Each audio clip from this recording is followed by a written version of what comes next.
So you have these little signs, and you can probably guess one's fell off the side.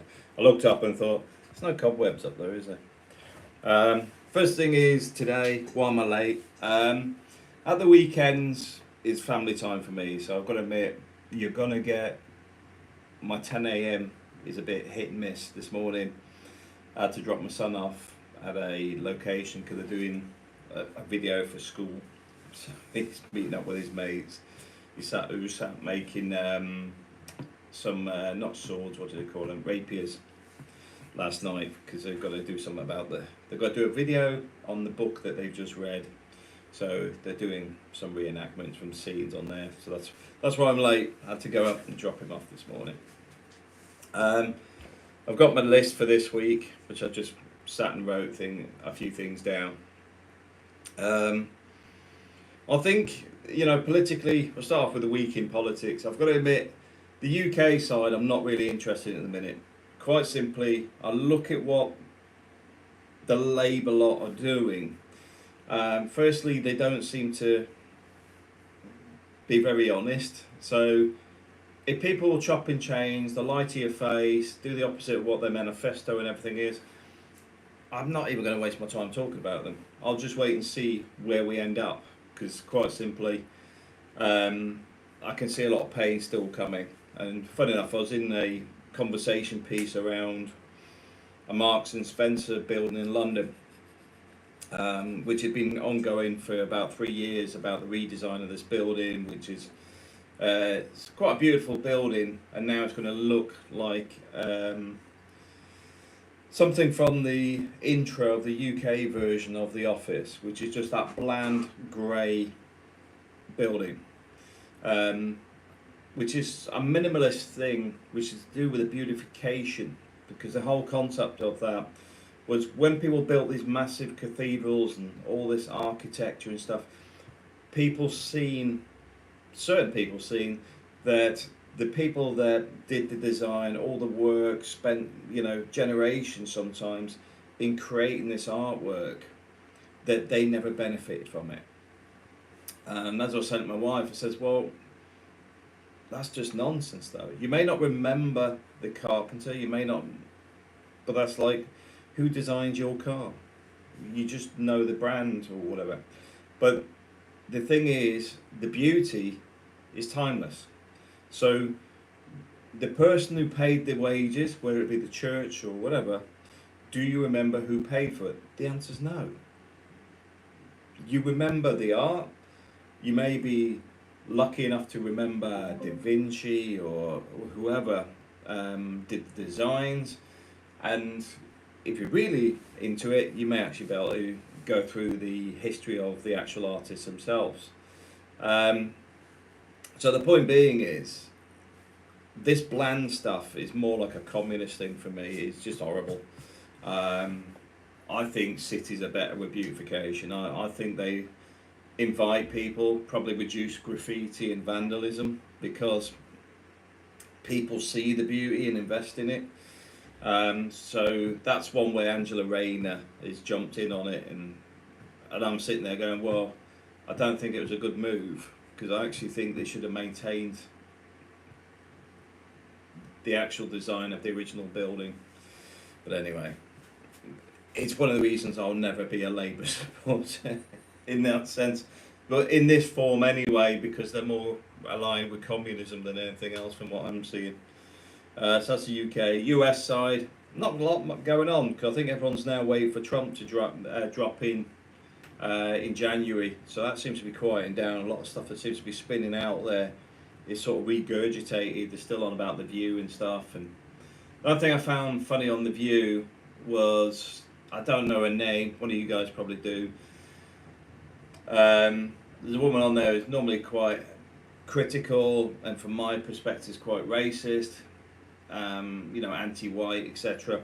But then finds out through one of those geology type things that her family were actually slave owners from Spain, I believe.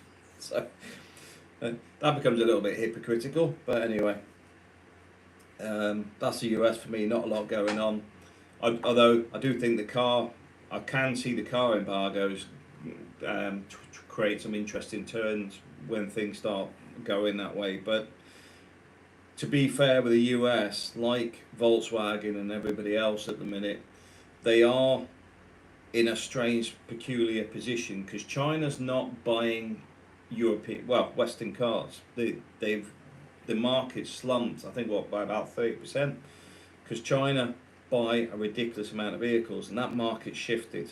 They're going EV, predominantly from what I'm seeing, buying Chinese vehicles.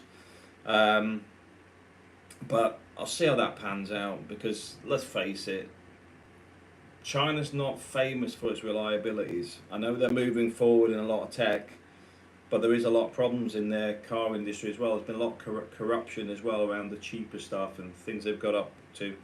So that may be a story for today that may die out in the next 18 months when we actually see the performance of these cars.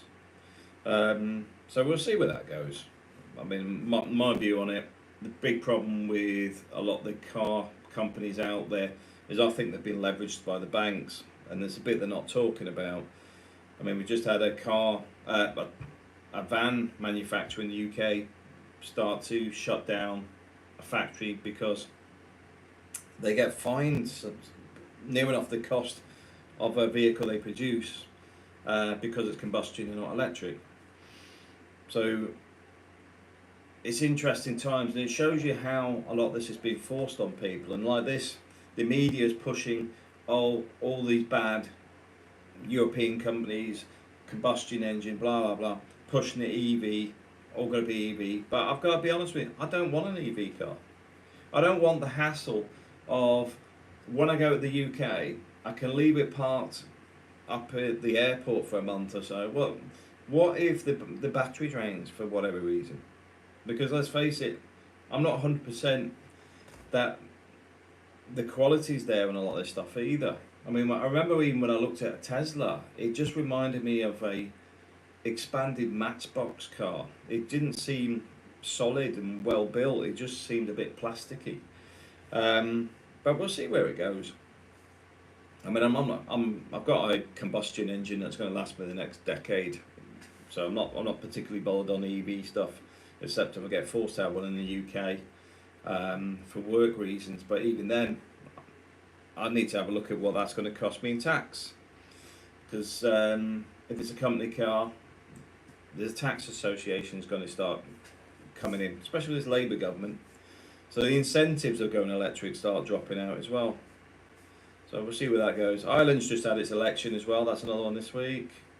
That's stayed more on the, well, it seems like nearly all their political sides seem on the left. So there's no major shifts or changes there.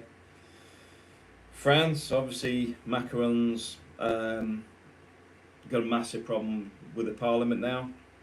I knew this was going to happen anyway, because there's so many variables in that government that worked as I'll call it a false coalition, because a coalition in the sense of was just to keep Le Pen out, but they're not people that are aligned with each other. So I didn't expect them to last, and funny enough, it has sort of fell on its face now.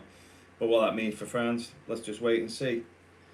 I don't know if you've seen Romania and Georgia have got a couple of issues going on, because there's elections there. Romania, I think it's their president, it dissolved the process for the election, because I assume he didn't win. so there's a major shift there. Georgia, they're out on the streets protesting. So Europe's quite busy with a lot of stuff going on, and obviously Germany's still doing its piece as well, because they've got some shifts there. But anyway, that's the politics for me for this week. There's nothing really of note, just there's a lot of rumblings going on.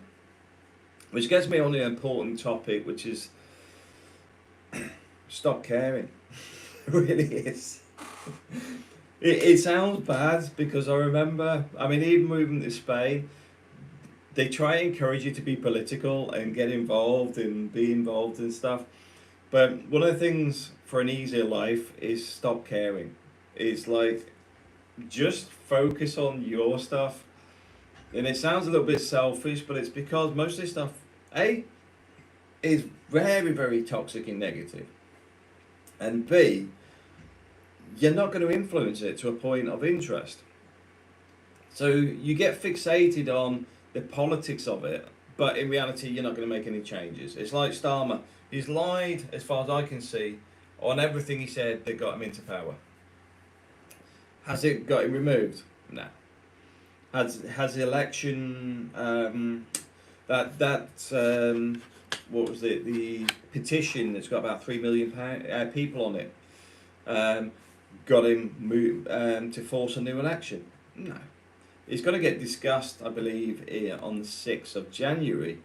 But let's face it, he couldn't care less. So why are we investing our time and effort in listening to these people when their only power is actually having you listen? If you start switching off to them all, they lose that authority. It's a bit like the BBC is in a strange area now because it keeps losing people that pay the license fee, and they've just shot it up. I don't pay a license fee. I don't watch the BBC. I couldn't even tell you what's on the BBC these days. I mean, the hypocritical piece for me is that children in need stuff, with the amount of paedophiles that have been working at the BBC, the hypocrisy of it is just bizarre. But anyway, key to all of this is not to get too dragged into it. See everything on the surface. It's a bit like when you get people that are really political, really loud, and got their viewpoints, and a lot of the time they may not even be logical because they'll see it on the surface but not really got into the depth of it. The key to it is sometimes it's just to agree with them and just leave. It's just not get bothered and just move on. So stop caring is a useful tool, you know, which gets me on my next point, which is what is the output. So if you're arguing with an idiot, who then becomes the idiot?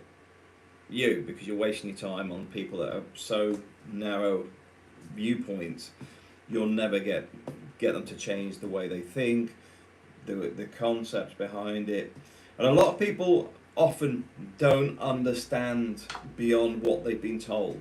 They don't do the research, they don't look into it, they don't really understand it, they just regurgitate. And this is probably the biggest problem with a lot of the stuff that's out there where people are very shouty at each other, is it's often a case of at least one side doesn't even know what they're talking about most of the time. But that's from that perspective. From other perspectives, it could be you don't get on with somebody at work. So what's your next steps? Do you have it out with them? Do you go HR with them? Blah, blah, blah. What's the output? What's the point? See, one of the things I recognise in the corporate world, HR isn't really on your side. HR's there to keep the business from being sued. So my view on it, I mean, I've even said this directly to my boss, is I don't go to HR. Waste of time. Really, I've got no interest. I'll just leave rather than go to HR. It's not there for my benefit. They pretend it is because it's all about process. So I just keep out of that stuff. But this is where my focus is even when you're in difficult work environments, you focus on yourself. You focus on what you need to do at the workplace. But the good thing is, if you're in an environment where you're normally used to working 80 hours, 100 hours a week, and you're in an environment where there is no benefit to doing it, you just do enough not to get fired. You do your job, that's it. And it sounds quite negative because obviously everything out there goes, hey, work harder, work longer, do this, do that. That's how you get promoted. Blah, blah. You get promoted by kissing ass. If you want to kiss ass, that will get you promoted far easier than putting all that effort in your, you know. So it's always what is the output.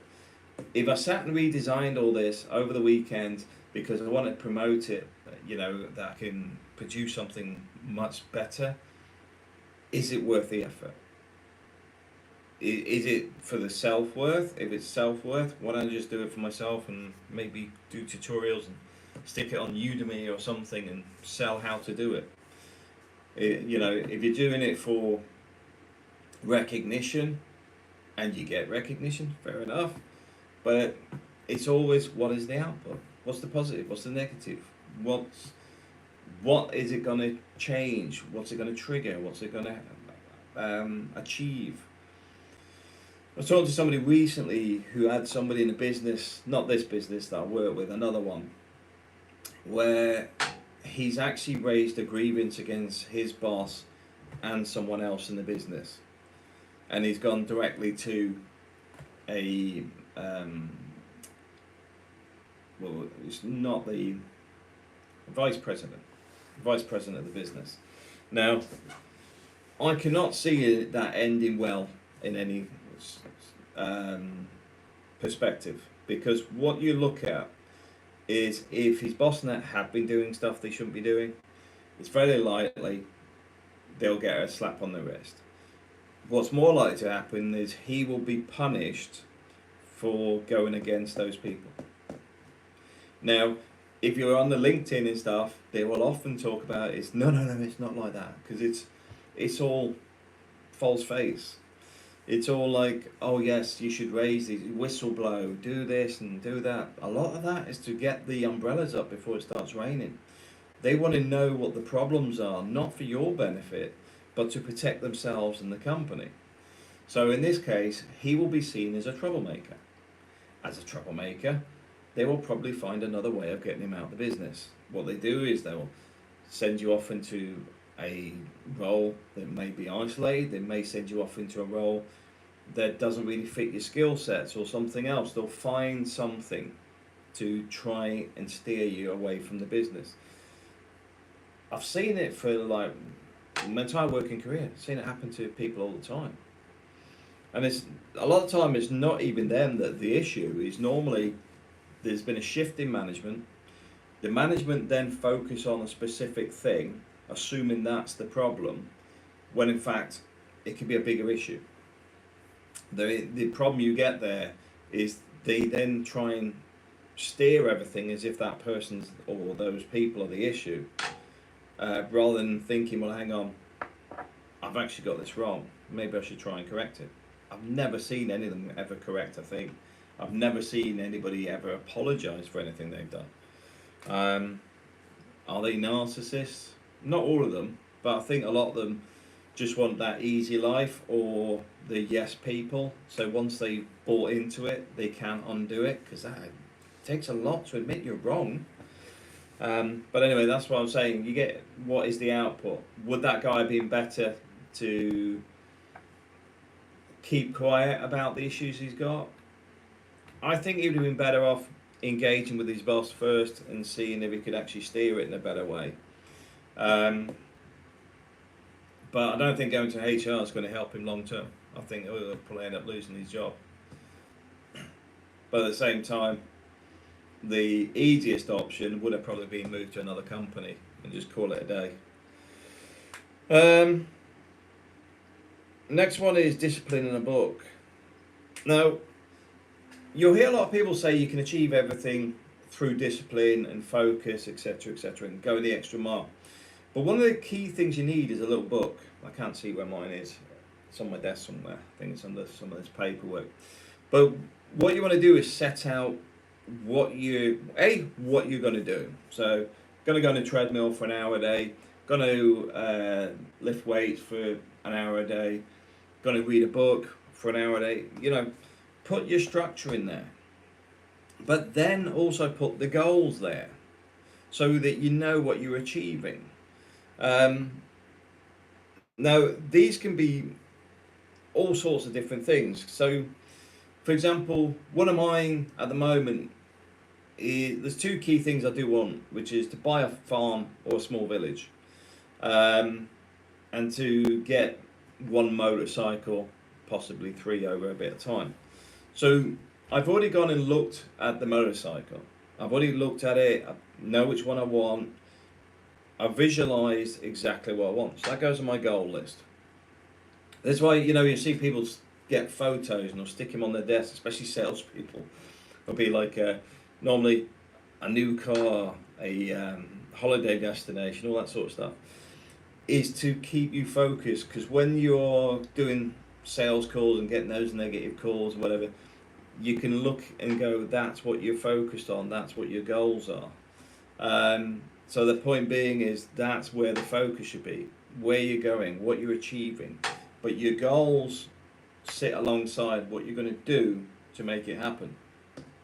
And this is why when you're looking at discipline, part of that discipline is I recommend keeping a list, and you just go through the list every day, because you do get sidetracked. You might want to run on the treadmill first thing in the morning, but if you're like me, I don't do earlies. I hate earlies. For me, I like doing evenings and weekends, evenings and maybe in the afternoon at lunchtime and stuff like that. So the fact is, but if I'm doing an hour, I'm probably going to do 3 20-minute sets because of fitting around work. But if you start writing it down, you know what you've got to do today, you know you've got to do it every day. It's a bit like my motorbike. Part of my issue is I've got to upgrade my driving license. So here I have the A1 and A2 book, which unfortunately is written in Spanish, but I'll work through it. You need to set these goals and keep them moving. If you're not doing it, you're probably just going to stagnate and keep on the same path that you're on. Part of the goals piece as well, this is why I talk about being based as well, is because you can sit and think where you are now, what you've achieved now, but also where you want to go. So doing that regular is important. To get going forward, you have to look at where you are now. In the same way, you may be content where you are now. Then the question may be, how do I maintain this and make it sustainable for the long term? There is many ways of looking at it, and the key to all of this is spending time thinking about it. Get yourself a little book, write your thoughts down, write your ideas down, start setting some goals, start setting some direction. And you'll find if you do it regular, firstly, it's not stagnant, because you may find, just as an example, you want to learn the drums, which is now, well, I don't know if I can see them behind me. Got a drum kit there now. So I haven't got to play it yet, because every time I go use it, the kids are on it. But the fact is, I wanted to learn the drums. I want to learn music, because my son's, well, both my kids are into music, but for me, it's to keep the connection with the kids. I like music, I like bands, etc. That's why there's a lot of vinyl on the shelf up there. But the whole point being is, for me, the attachment with the kids is important. So that's one of my key things, is keeping that connection open. Because as kids get older, their interests has changed. So the stuff that you used to do when they were younger may not be the stuff they're interested in anymore. So that's one of the things I want to add on that is discipline.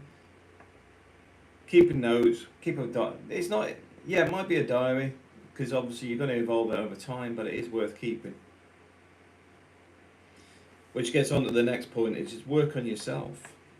A lot of the problems we face out there can be created by ourselves, because it could be a case of where you think about what other people think of you. Now, there's two sides of this. If you're not thinking about the way people think about you, you may be creating issues because you don't care. So that's one side. The other side is you may be trying to assume people think this or think that, and they don't think this or that. It is literally you thinking that. I remember somebody was talking to me recently about a person that left the business because they didn't feel valued, and the company basically didn't sort of recognise them for anything. And the weird thing is speaking to some of the people afterwards, they were very highly respected, and they highly respected and regarded that individual. It's just that In a lot of companies, they just don't say it to your face. They like to criticise things, but they never come up and say, that was a great job on that. Oh, we won the contract on that. That made my life so much easier. All these positive things that actually make a difference to an individual. So he actually left thinking the company hated him,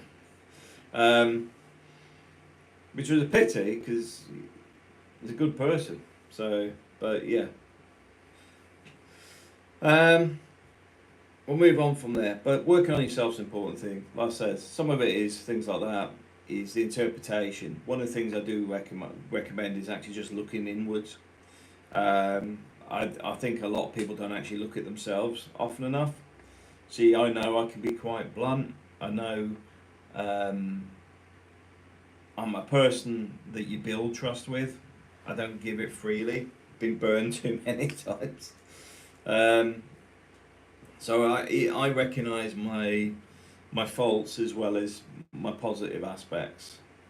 One of the ones my wife will say is, don't assume everybody knows what I do, because sometimes I find some things very, very simple. I can understand why people don't understand it, but then again, a lot of stuff I've been doing for a long time. So my wife gets me to toe that one and literally say, you know, people don't get it. They don't understand it. You have to simplify it, make it easier.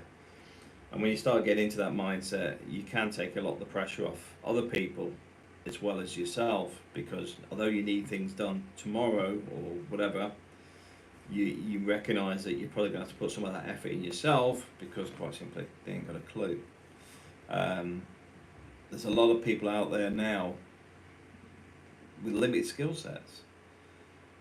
What I find weird from being me is if I didn't know something, I learn it. A lot of people just simply be on Google with the first searches, and when you start getting into, you know, the next layers of what's required, they haven't got a clue. But what's even weirder, they didn't even look. But anyway, so I do recommend working on yourself, because it will make your life easier, better, etc. And it can help strengthen relationships with others as well. So that's that one. I was asked on the last video about can I do some book reviews. So I'll be honest with you, most of my books at the moment are business orientated, but I thought I'd start with an easy one, which is Start With Why, which is Simon Sinek book. Now, the concept of it is very, very simple. The concept is, why are you doing what you're doing? So, for example, if you work for a company, why are you there? If you hate your job, why, you already know why you hate your job. Could be, I hate the manager, I hate what I do, this isn't what I agreed to do, this isn't what I envisioned doing when I left school, all that sort of stuff. But the why is, why are you doing it? To pay the bills, put the kids through college, because you want to make a change to society, whatever the positive aspect is, because finding the negative is very easy. So when you start looking at it from a positive aspect, you can actually cut off a lot of the negative stuff for a start, because the fact is, you do it to pay the bills. Bang, that's it. Doesn't need to go much further than that, because you don't have to worry about it being, oh well, I hate my boss or whatever. Why? What's the matter? You're there to make money, and that's it. In the same way, if you're sitting there going, well, I hoped I've advanced in my career and done something else and progressed and developed my skills and whatever, then you're starting to get into the realms of personal development and working on yourself. Those faults are yours, because if a company won't do it yourself. You will get a lot of companies that love to have like their performance development plans, etc. And will say year on year there's no money for training, or oh yes, we'll look at this next year, all that sort of stuff. But my view on that is, don't rely on the company, rely on you. So if you ask me what my why is twofold, because the first one is when I worked at the consult. Well, let's all tie it together. The main thing for me is revenue generation. That's why I do this boring, mundane stuff, because the salary is good. At the same time, it allows me to travel. It allows me to build this life. I'm not locked into a specific location. That's my why. Is to allow the travel, family time, etc., etc. The job itself can be obviously boring, mundane, and could be working with some real pieces of work. But at the same time, the why is about what I achieve outside of that. Now, when I said twofold, because the other side of it was before I bought the house, going back Philippines years, I worked for myself. I was consulting. I was developing my own stuff. I was progressing, doing my own thing. I'm getting to that point where I'm thinking I need to go back to that. And the reason being is I'm starting to get limitations of what I can progress, because the stuff I'm doing here is not the only thing I can do. So, but the fixation becomes that you have to be careful if you're marketing other things, because the companies believe they own you, because they start to query what are you doing outside of what else are you working on, which I find a bit not peculiar. I can understand if I was setting up a company that's actually challenging what they do or moving in the same arenas, but when you're doing other things, you start to query, well, you have me for 40 hours a week, that's it, nothing else. When I work above and beyond, you give me a contract for 40 hours, then say you need to work as when required. You're starting to open it up and say, well, we'll decide how many hours you do a week. Well, no, that you're starting to get into the realms of that's not what that's for. That originally was designed for when the business was struggling, for example, and needs you to put an extra 10 hours in on a week to get something a over the line for financial reasons, etc. But anyway, yeah, Simon Sinek's book's pretty good. I do recommend looking at his seminars online as well, because there's other explanations in there. There's other concepts he talks about as well, and he'll talk about things like the value of trust. And I've got to admit, trust is a major one for me, and I often see what happens when people break it. I mean, I've got to admit, with the Philippines, trust is a major thing. Your words often taken at face value. So if you break it, people remember. And I've got to admit, I'm like that these days. I've probably picked it up from the Philippines, where if you're gonna say you're doing it, do it.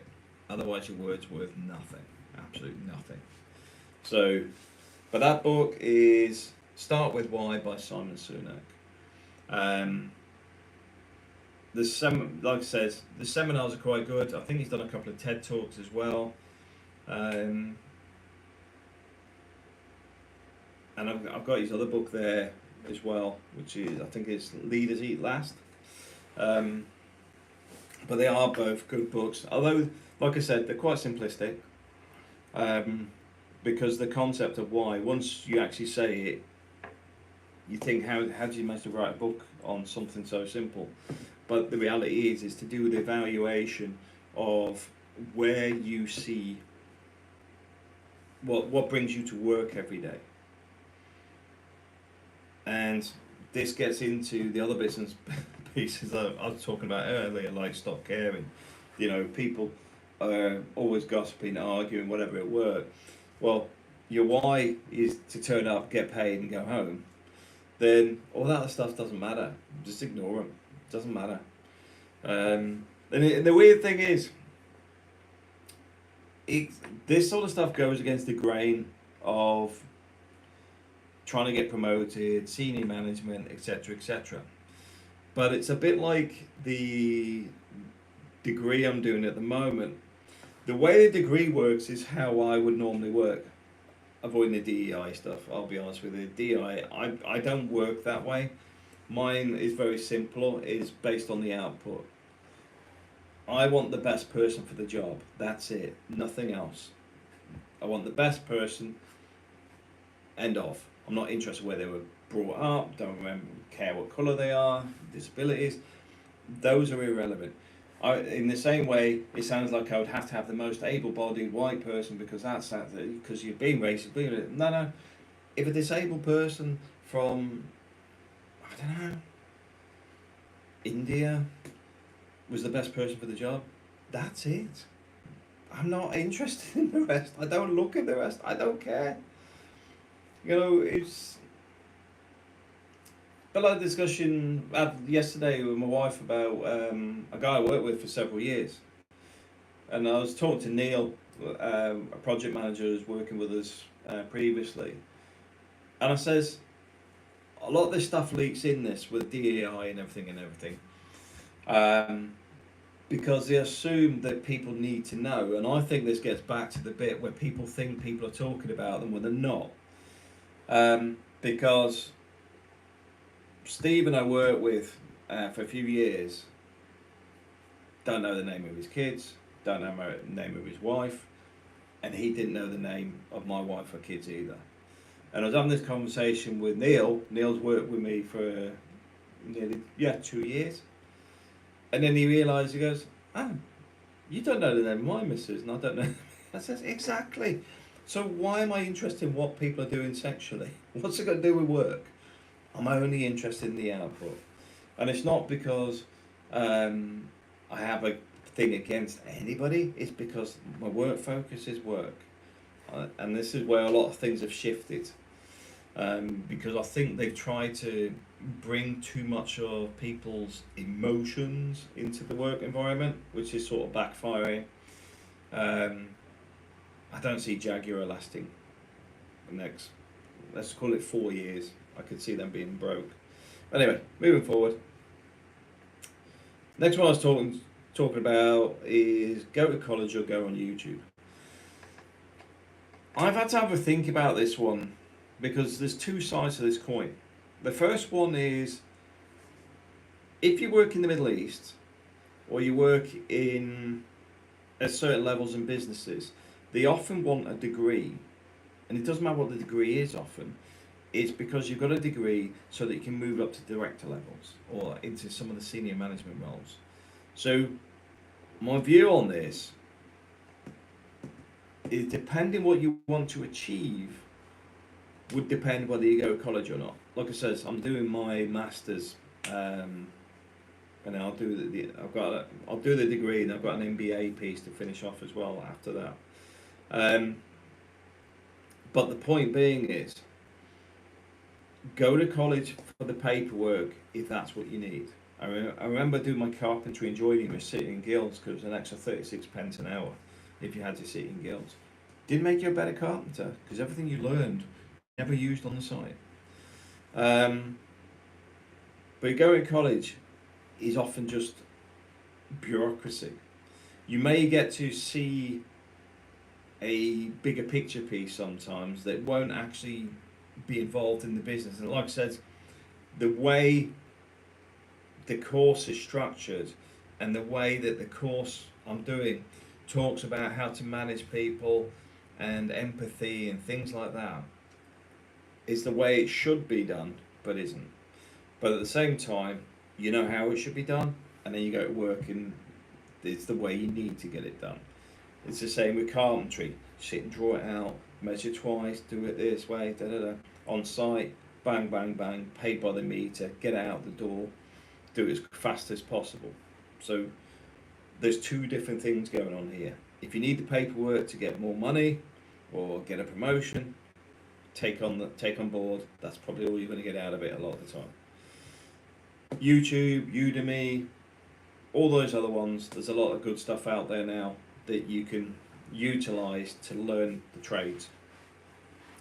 So my recommendation is on the YouTube stuff, the Udemy stuff, is use it for knowledge gaps. There's a lot of stuff I'm looking at on ISOs because there's stuff like around energy management, sustainability, processes of documentation, all these little ISO. The courses are expensive, but I can just buy the books and read them and learn them. But I can also get certificates for a lot of them off Udemy and other places, which are useful for me. But they're not really high value in the beyond the fact that you're telling somebody, oh, I did a course on that. But it's reinforced by nearly 30 years in the asset industry, construction industry, maintenance industry. They're piggyback on. So I would say that's how to use your training. What are you going to use it for? Is it for a promotion? Then you're probably going to have to get an academic one. If it's for something you want to use, so for example, um, Python, 100% YouTube, and doing Udemy type courses, because the value on that being a programmer is probably going to be piggybacked on something else you're already doing. So your knowledge would be used rather than having to be sold. You're not having to promote the fact that you understand Python and can do stuff, because you're going to have to show it. But it's normally piggybacked on whatever else you're doing. So I do recommend that, and I do recommend looking at training courses regular, because it's not always what you when you look through them, you find things that you hadn't thought about. So I do recommend looking through courses, because you never know what's out there. So when you start flicking through it, oh, I didn't know there was a course of that. And you might pick up a course for like $15 that may be practical, useful, and you get a lot out of that you wouldn't even have done if you hadn't bothered looking at what courses they were doing. Anyway, moving on from the courses stuff. This one's about Vanguard.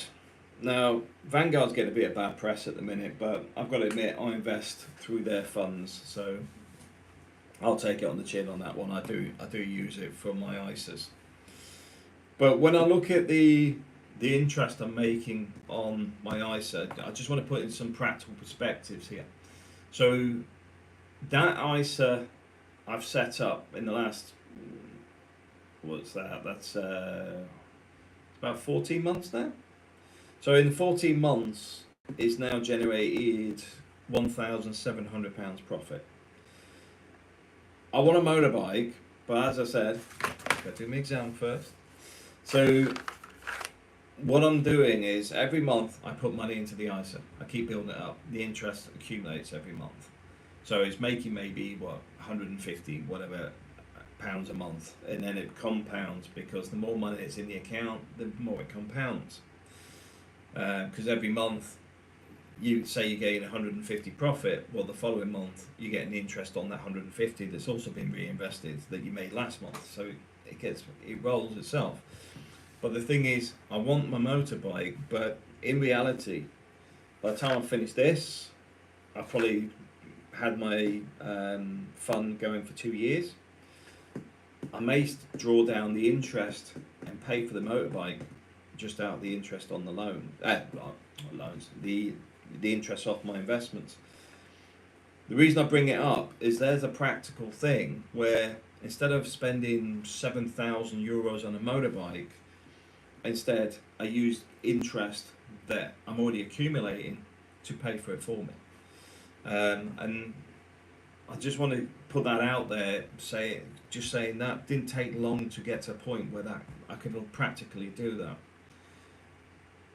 If I run this for another, say, 2 years, my mortgage could pay for itself out of the interest. So the reason I want to bring that up, though, is the ISA is generating probably 10 to 12% at the minute a year. I believe on average they're normally about 8%. But we've had a bit of a shift in markets and Trump and everything else, so I think it's performing a little bit better than it's will be in the future. But the point being is, if I can get that sort of level of interest, bear in mind my mortgage is now at 5.2%, I'm better off putting more money into the investment fund than paying my mortgage early. So when you're looking at your money, it is worth thinking about going back to the goals and everything, what you want to achieve, monitor the interest levels because they do change. It was at 6.2, so it's gone down 1% in the last probably 2 months. So it doesn't sound a lot, but that reduces it by about €30 a month. And as I said to my wife, we'll probably put the €30, keep the payments, that €30 that's sitting in the bank every month that would have gone at the mortgage, just stick it at the same rate where the €30 takes off the end years. Because you think, well, €30, what's that? Well, that's €360 a year extra going off your mortgage that you won't even notice because that was already money you accounted on your mortgage. So there's things like that where you can save money without actually thinking about it because you'd already spent it and you'd already assessed where it was going to go. And in that way, you start paying your mortgage off early without actually doing anything extra, if it makes sense. So if the mortgages ever went down to 2.2, 2.6%, in reality, I'd probably half my years on my mortgage because I wouldn't reduce how much I'm paying on the mortgage. It's retain the same amount. But that's why I keep these little boxes. I might do a video on the boxes because the boxes are a very simple system where you separate your expenses, your liabilities, your investments, and you break them all down. So that you know where your money's going every month, and you can actually turn around and develop all your funds. Nedim Maya, that's right. The comments about it just appeared. That's right. I don't know if it's playing up today. So, the value of being informed is to know when to say no. 100%. Saying no is such a strong word, but it's actually a sentence in itself. I actually heard that yesterday. Because you don't have to go beyond no. You don't have to say why you're saying no. You don't have to, you just go, the answer's no. That's it. It's for them to challenge it, if they want to challenge it. But in reality, it's a very formal decision. I mean, I've had it before. I'll give you an example of one. For me, I had a manager ring me up before and say, you must be at this place at 7 o'clock in the morning the following day. Now, my contract, I work 9 till 5. The guy used to mess me around to make it difficult for me to fly back to Spain. So he wouldn't tell me where I'd be on Monday until Friday afternoon, which meant I couldn't get a flight to fly back. Even though I'd be like flying, say, Friday at 8 o'clock at night, and I'd be back for Monday. So I'll be in, like, say, back in at 6 a.m. Monday morning. So no effect on the business whatsoever. But I just needed to know where I was because I didn't work in one place. I worked for the whole of the UK. So, for example, I could fly from, say, Birmingham and then land in Edinburgh because I was dealing with RBS Bank. But he intentionally would not tell me on purpose to avoid me being able to fly home. To be fair, he had a chip on his shoulder because he did actually say to me, my wife had no right to be in the UK because obviously she's from the Philippines, him being a racist person. Now, bizarre thing is, my wife doesn't live in the UK anyway, never has. I went back to the UK a long time ago. This is how I ended up here in Torrevieja, because when I went to the UK, I sort of set the foundations of where we were going to live and whatever, and I just didn't like it anymore. It changed so much, and I thought it wouldn't be good for the kids.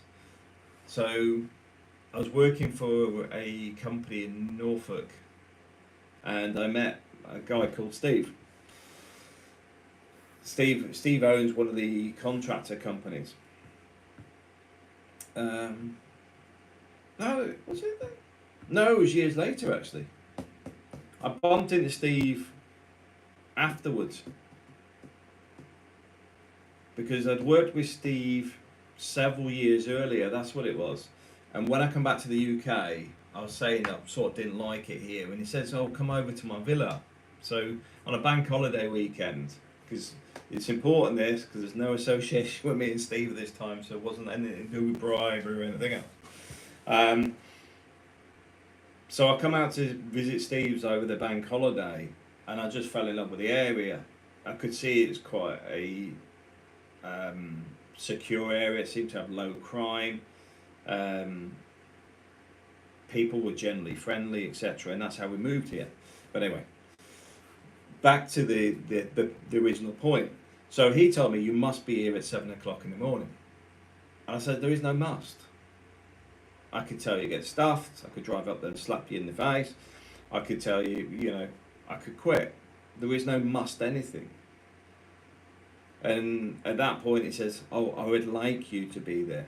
And it wasn't me being awkward. As the fact is, when people assume they can dictate or use terms that are unsuited, they are just rude. And the fact is, if you allow people to do it, you're allowing people to abuse you. Now, I don't see it as like physical abuse or something that, oh, my emotions are affected. It's just like, don't you dare do that. Who the hell do you think you are? It's the same as people that send emails, everything all capitals and everything apostrophe, or whatever. And you just go, stick it. I'm going to delete that email and I'll see that on Monday. When you asked me to respond, because I didn't respond on last week. Because if you want to be rude, you go to the back of the queue. As simple as that. But yeah, 100% the no is the important bit. PB Hunters, damn I'm late. Good morning, Matt, hope you're doing well. You're not late, I was late. Yeah, because my times are a bit messed up, to be fair. I've just because I'm in Spain, so I'm an hour ahead as well. So maybe I was early and I thought I was late. So that's either way, it's on me. I had to drop my son off this morning, so I threw my timing out. Just watching a car, in case they're reversing into my car outside, because they don't seem very. Is he going to hit the barrier? Hang on a sec. Just going to watch in case he clips my car. That's alright. In Spain, it's quite normal that the car pushed. People do that. You know, if you can't get in the space, here they'll pull right up to the bumper and then just push your car back. Even though it pushes yours out of the white lines. Nuts like that. Moving on from that one. Next one for me was Philippines. Will I retire there? Because it does regularly get brought up, but I've got to admit, I got a load of backlash years ago because I mentioned a lot of people will never retire in the Philippines. And I was predominantly talking about Filipinos because a lot of the people will buy like a subdivision house, which is a walled community. And they'll pay it off for years and years and years. And then what happens is they're in Australia, they're in the UK, or somewhere else where they've already got healthcare, and they get a health scare, don't they? They have a stroke, or I don't know, break a hip or something, and something where you think, oh, hang on a minute, I already paid all this healthcare here, and I'm going to go to the Philippines where I'm not covered. What would have happened if this happened in the Philippines? And a lot of people, the mindset's changed.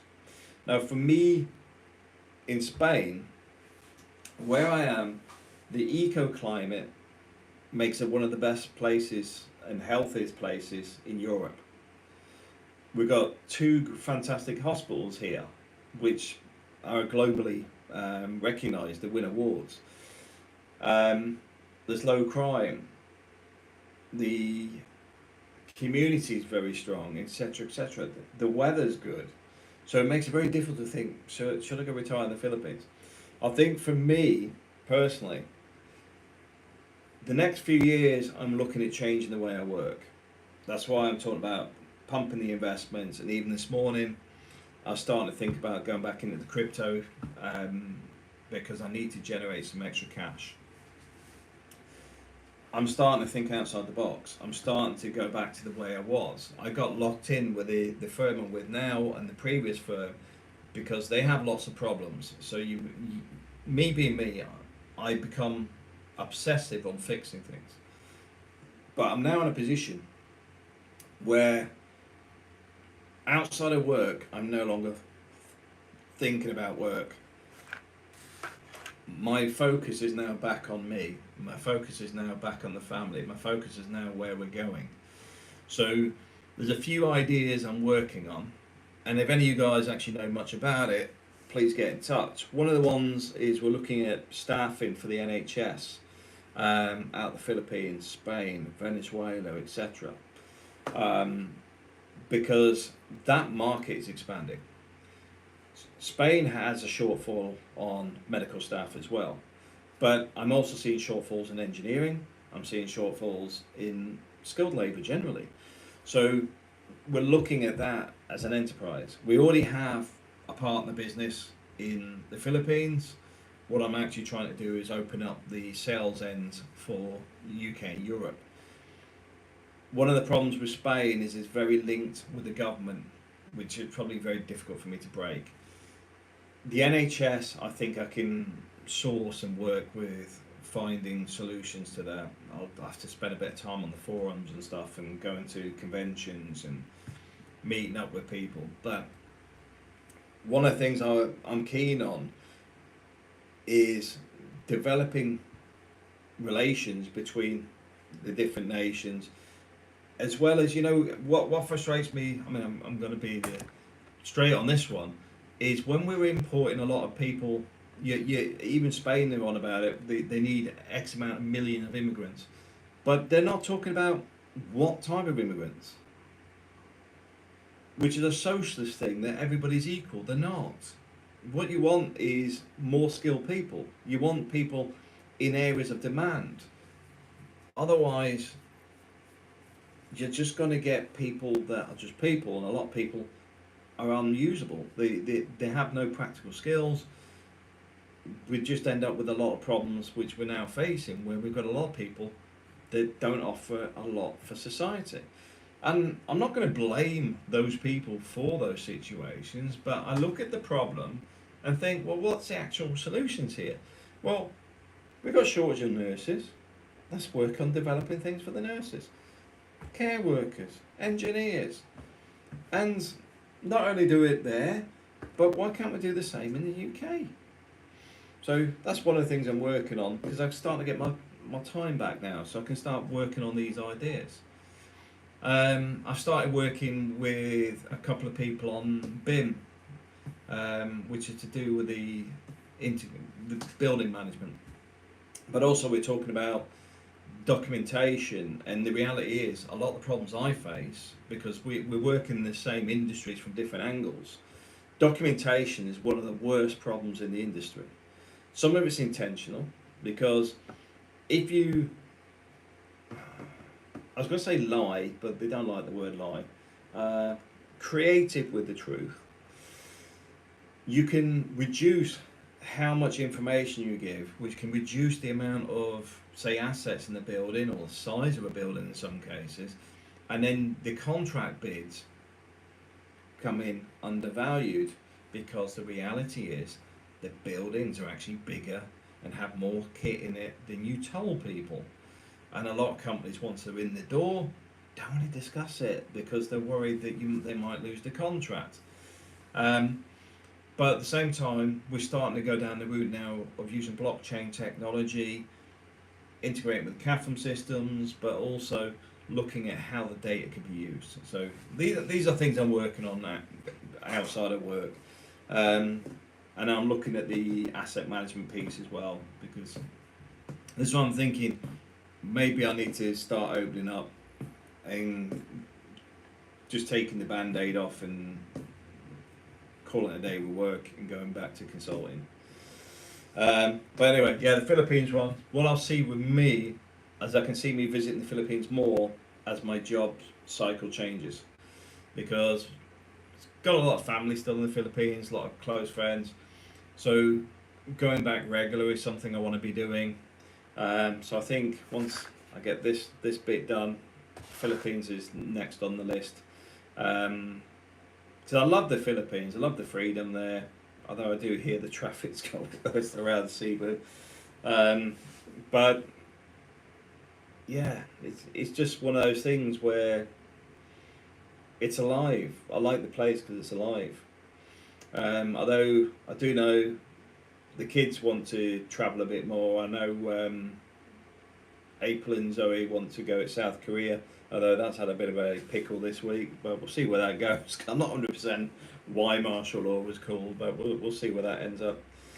Um, but I could see me going back to the Philippines regular. And one of the things I will say, I'm looking at my gear at the minute. Really not happy with the phone I bought recently. After my Samsung flip phone landed on its hinge and broke the phone. So I'm looking at what camera gear to get next. The little drone's working quite well. I'm thinking of doing some videos with more video snippets and then just doing audio over them for some of their personal development stuff. So I've got a lot going on at the minute. And then obviously I've got the drum kit behind me, which is a new purchase. If you don't know, we've already got keyboards and we've got an acoustic guitar, electric acoustic guitar, an electric guitar, and other musical instruments, because my kids are well into music. And one of the things, I'm not knocking my own parents, because my parents, I had a lot of opportunity as a kid, but for me, I'll try to give the kids the maximum I can without making them spoiled. So people may see that as spoiled having all this equipment, but my son, for example, has piano lessons every week, so he plays really good on the piano. He's got to grips with the guitar, so he plays the guitar as well. And now the drums are there, he plays the drums. But also, now we've got a full band kit. His friends also play musical instruments, and the one problem they've got is one lives miles away that way, so and he's the drummer, and another one lives that way in the same town. So here they can come and practice with all the band gear in one place. So yeah, it's more to bring people together. But yeah, I know some people that say, "Oh, your kids are spoiled." It's like, I don't think they are. I think giving opportunity is a bit different to giving kids chocolate bars or something. It's a bit like my son's got a ski trip coming up, so with that it was well, probably cost me about €1,000, but the fact is he would rather not go because he's not enthusiastic. So I'm trying to get him out of his comfort zone and that stuff to make him a bit more open and whatever, because he's quite happy with his small circle. So sometimes you just got to try and expand that out. So putting him on a trip where he's going to have to make new friends because a lot of these friends aren't going, I think it's a really good thing. Because I know when I was a kid and went on school trips, I love them. I remember going to an island off Hong Kong, because I lived in Hong Kong as a child, and it had an old Portuguese fort on it, and we were staying at a YMCA type setup out in the middle of nowhere, and you keep those memories for life. So I want the kids to have those memories. It's the same as the key thing that I drum home to the kids, that you can always come home. In our house, the fact is, there's always a space. We're not all right, you're old enough, off you go. We're more a case of go out there, try there, do what you can, achieve what you want to achieve. But if things go wrong, you can always come home. It's one of those things that I try and drive, because you look at the state of mental health and stuff, it's not great out there, especially for males.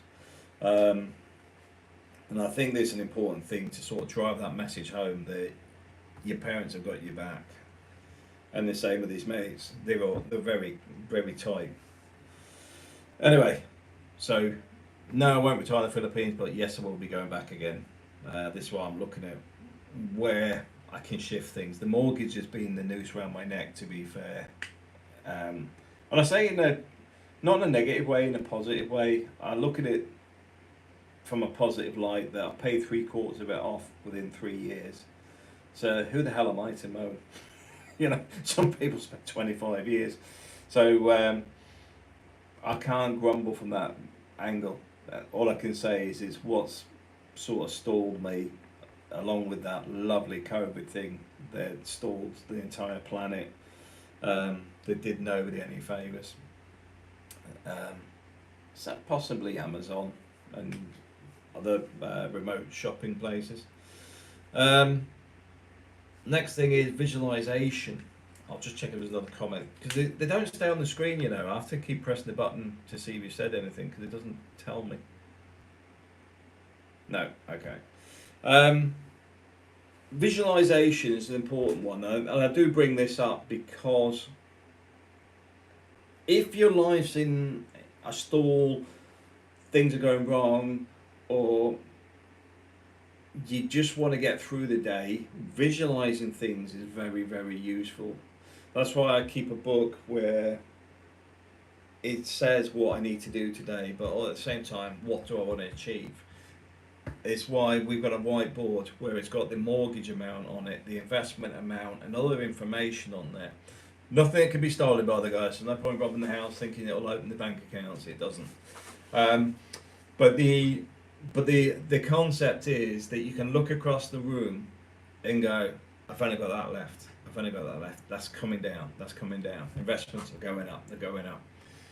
And it's a visualization in a positive way, because on a day-to-day basis, things don't change that much. So you've got to create some space that shows some positive changes. So doing stuff like that is a very positive one. It's like drum kit. I could play that for a year and I still wouldn't think I'd be playing very well. It's only if you record it, say once a month, once a week or whatever, and then compare the start to the end, you actually see you improved, because you don't notice it when you're doing it all the time. So it is important for visualizing things. And there was a good example there. If you're learning something, visualize it. You could even put it on TikTok or whatever later. Because the point being is, everything we do is over a long period of time normally. So the progression takes time. But also the visualization is when it's the drudgery, the boring stuff and everything else, you look across and go, that's why I'm doing it. Gets back to this. Because you can get really frustrated and annoyed with things sometimes, or people, and the reality is sometimes you just go back to stop caring. Not bothered, not interested, because I'm not here because somebody's whining and complaining that, for something they've not done, it's now my problem. I'm here because my why is to pay the bills, buy the motorbike, buy the farm, pay the mortgage off, get my investments up to a point that I'd no longer have to work. That's my why. The rest of it is just day-to-day stuff. Doesn't mean it has to be drudgery. I use that word drudgery because I can understand where, if you work in a call centre, from somebody who's had one, I can understand going in and getting abuse all day long. It is not a job I wish on anybody. But the point being is, when you get to a point where things are grinding you down, you've got to look across and look at what can pick you up. And you've got to create this stuff, because you may not be in a relationship, you may not have something going great, but you've got to create a path out of it. Otherwise there's only one way. You want that one, not that one.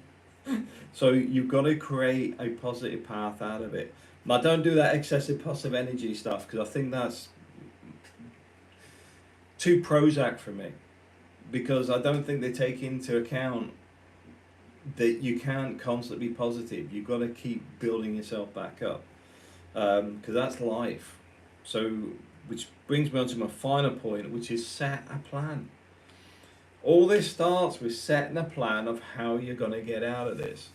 I've got a few friends that I know have major issues, um, that will gripe with me about it all day long. They will sit and complain, they'll moan, and we would still have the same conversations next week, next month, next year, because they have no interest in changing. Reality is, the only person who can change all this stuff is yourself. No one else. It doesn't matter what it is. If you're fat, it's because you're eating too much. But also, if you're fat, it's probably what you're eating. Because I know mine is, has been down to eating the wrong types of food for a long time. But living in the UK, I can see why there's so many fat people. Because the diet there is just atrocious. Um, I've changed my diet. It's a bit weird because I noticed the difference quite quickly. One of the key things is when I went more down the route of more meat and veg and virtually no carbs, is I never felt hungry. It stops you feeling hungry, um, which which then makes you think, well, a lot of people eat a lot of crap because it's predominantly carbs, so it's got to be a carb thing. So when you take the carbs out of the equation, you do find that, I mean, I found that you don't get any, there is no hunger. I did find that sleeping patterns improve. I find that generally you feel better. I didn't feel like I had more energy. I mean, say, oh, you get all this extra. No, I definitely don't do that. But then I spend too much time on spreadsheets, having my brain sucked out through the screen. Um, Doing mundane, boring tasks where you've got to switch off simply to get through the day because it's like data lines after data lines. But it gets back to why am I doing it? And then everything else we mentioned. But at the same time, I look at it and think, well, what else can I be doing? I can look at other job roles. I can look at setting my other business up. I can look at all these other things we discussed earlier. It isn't set for life. If you don't set anything up, though, you're probably setting your life up. Because if you don't make the changes, no one else will. You got to be the person that pushes this forward. You got to be the person who creates the space, creates the direction, creates where you want to go. Um, and that's my last one for today. Anybody got any questions or want to ask anything? I've gone through quite a bit today, actually.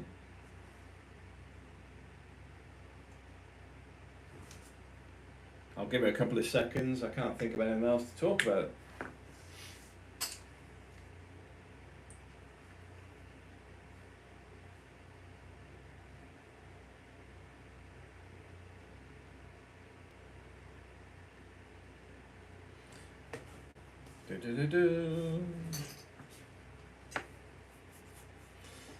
Alright, I'll just thought of one.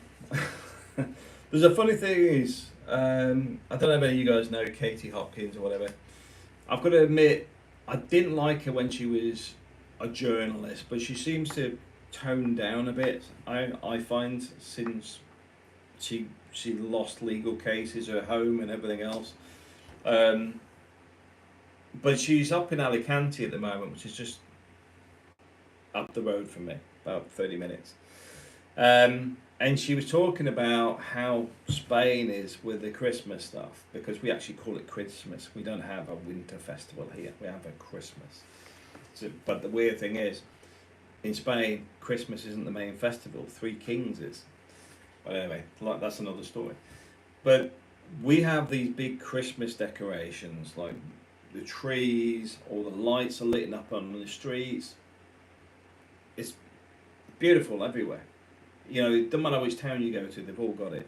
And the big Christmas decorations, they also move from town to town, so they're not recycling this in the sense of it gets scrapped and they buy new ones, or they keep the same ones for 20 years. Our lights will be in a different town next year, and then we'll get lights from another town here. So it's always changing, it's always nice. What I find weird, the UK is talking about insurance premiums being a problem for I'm going to call them Christmas festivities. um, because of the risks of terrorist attacks. I think it's absolute nonsense. I don't agree with it. Why are we allowing the UK to be destroyed in that way? I don't get it. And it's not a case of, oh well, it's to appease the Muslims or whatever. You know, the dribble that normally comes out about people being affected. It used to be the PC brigade. The PC brigade I found were predominantly um, middle-aged women that were white. It wasn't really people that they were talking about that could be offended. It's their perception of what people could be offended by. And the weird thing is, I even have it here where people are going about the Muslim invasion. And I say you do realise the relationship between the Moors and Spain and Christianity and the connections there. It's been here a lot longer than, well, let's just call it the UK. So the integration here is very different because I think the problem with the UK is just generally too soft in too many areas. You don't really mess around with the Guardia here, for example. The Guardia will give you a slap and arrest you and then fine you for wasting their time.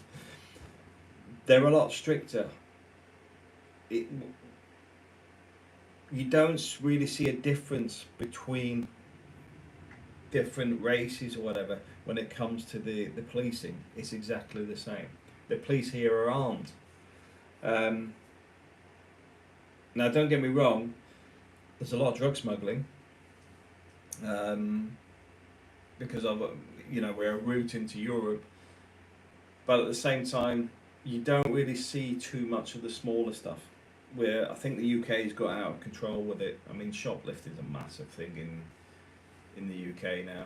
Same as, people stealing phones, random assaults, people misbehaving on public transport. I don't really see it in Spain. I really don't. And this is where, if people ask me why there's a difference, it's because the UK is developing itself into a low trust society, where Spain has its issues, it recognises its issues, but you'll find there's a lot of more respect for elders. You'll find there's a lot more structure with the police, etc. There's a lot more police as well. The way the UK is at the moment, it's on a downward spiral, a big one. And I see it in London a lot more than anywhere else. I've got to admit, Northampton, it's a smackhead place. It's just full of addicts. There's a ridiculous amount of addicts. I mean, the guys I work with there, really nice people, but the area, it's got too many addicts in there. And they don't seem to deal with it. It's almost like they just go around like that. I mean, here, we know where there's a couple of drug addicts that live here, but at the same time, they're not even a trouble here, because they'll sit and beg, and then they'll go back to their place, not really bother anybody. But in the UK, it just seems to be like down, down, down. And nobody seems to talk about the problems. I think that's the biggest foundation of everything that is an issue in the UK. They talk about stuff like net zero being the major thing. I'd say the drug problem in the UK is horrendous. The amount of times I smell weed when you walk along the street and stuff, it's not like now and again, it's like daily. Yeah, but anyway, not going to grab about too much. It's just thinking about the Christmas lights where Katie Hopkins mentioned how nice it is up in Alicante. Because for me, I get what she's saying, because the fact is, you look at they're not comparable anymore. I remember I used to go up to Birmingham for the Christmas lights. I try to think where it was. But there was in the park, they'd have all these different displays on the lights and stuff, and fireworks and things like that. A lot of stuff has gone into decline because of the way things have got out of control. and we're still not even looking at the roots of the problems, still not looking at how we change it.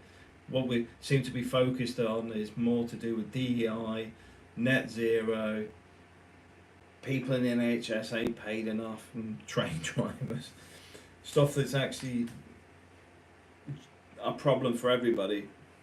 We don't seem to deal with, which is sad. But anyway, now I'm going to think of something to finish on a positive note. One of the things I will say is, although we're coming to the end of the year, it's coming. Obviously, we're in December now. If you've had a hard year this year, come New Year's Eve, just know that's the end of it. The past is past. Learn from the experiences this year, learn from the mistakes, learn from what people did to you or what you did to others, and put yourself in a new space, new year, and move forward. Don't get dragging it into next year.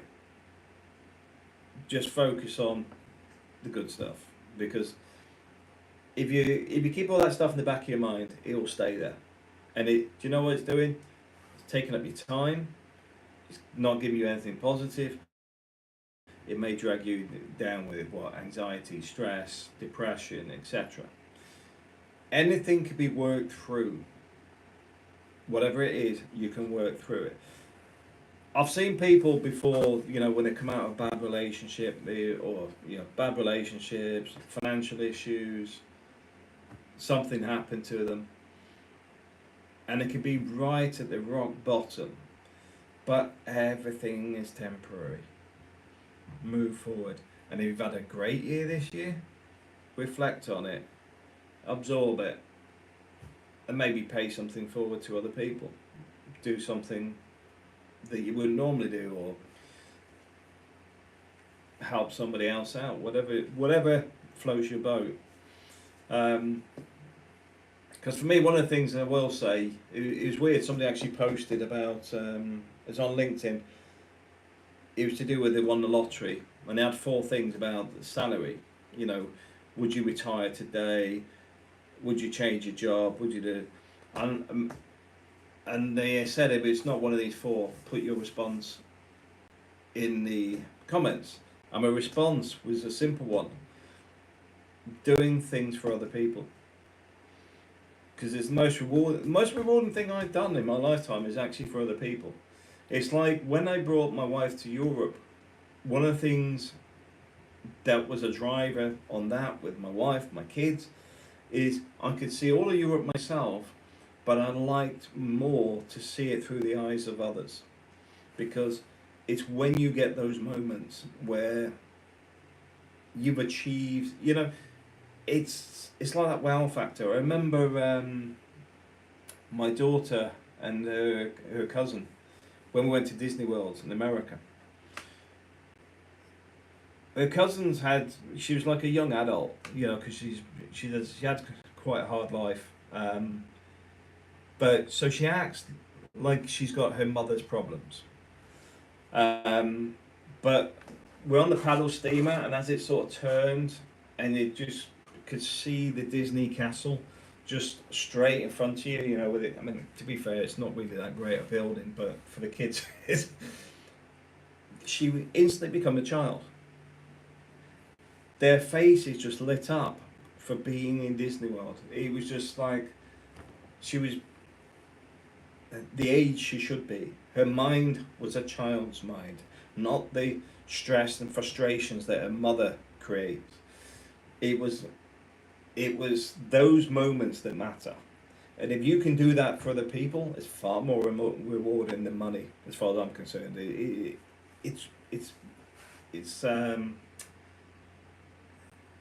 It's the memories that you'll get for the rest of your life. You remember these things that you did for other people. And it's not because you want a reward out of it. It's actually seeing them happy. How weird is that? PB Hunters, another great live video stream. Look forward to next week's episode. I'm gonna have to sit and put more effort into what the questions are. But yeah, it's been great seeing you guys. Have a great Sunday, and hopefully see you next Sunday. Take care.